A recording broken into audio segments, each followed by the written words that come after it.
Xolis eslatma. Kanalimiz obunachilari tomonidan yo'llangan savollardan biri. Ramazon oyida vafot etgan har bir kishi qabrida savol-javob qilinmas ekan. Shu kabi u qilgan amallari uchun javob bermasdan jannatga kirar ekan. Shu gaplar rostmi? Javob: Alhamdulillah vassalatu vassalamu ala rasulillah. Ushbu mavzu yuzasidan avvalo biz Qur'on va hadisga tayangan holda shu kabi ulamolarning bu haqda aytgan so'zlarini quyida keltirib o'tamiz. Ammo Ramazon oyida qazo qilganlarning hammasi ham to'g'ri jannatga tushadi.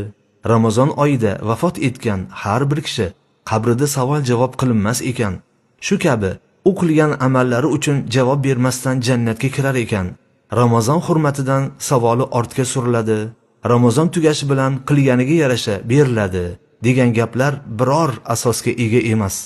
Bu gaplar haqida Qur'on va hadisda biror ochiq oydin dalillar kelmagan. Bu ishlar Alloh taoloning g'ayb ilmiga taalluqli bo'lib, bu haqda ochiq oydin Qur'on va hadisdan dalillar bo'lishi lozim.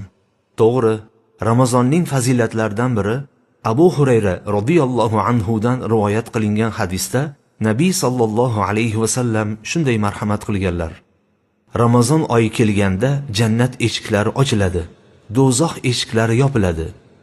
Muslim rivoyati. Ramazon ko'p solih amallar qilib olish oyidir. Yaxshi amallar esa jannatga kirishga sababdir. Jannatga kirish Alloh taoloning fazli, marhamati bilan bo'ladi. Ramazon oyi esa savobli amallar faslidir. Bu degani Ramazonda vafot etgan har bir kishi jannatga kiradi degani emas. Dar haqiqat, Ramazon oyida kofir ham, munofiq ham, shu qatorda mu'minlar ham o'lim topishi mumkin. Biz mu'minlarning burchimiz shuki, vahiydan kelgan nususlar to'xtagan joyda to'xtash, dalillar kelmagan narsaga chuqur kirib ketmaslikdir.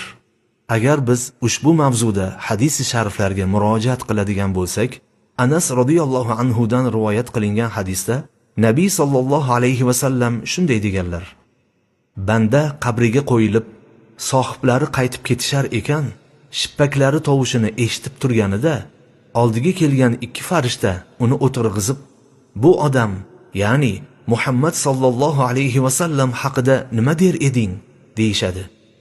Izoh: ushbu hadisdan ko'rinib turibdiki, Nabiy sallallohu alayhi va sallam tomonlaridan illo Ramazon oyida bunday savol-javoblar bo'lmaydi degan hech qanday istisno yo'qdir.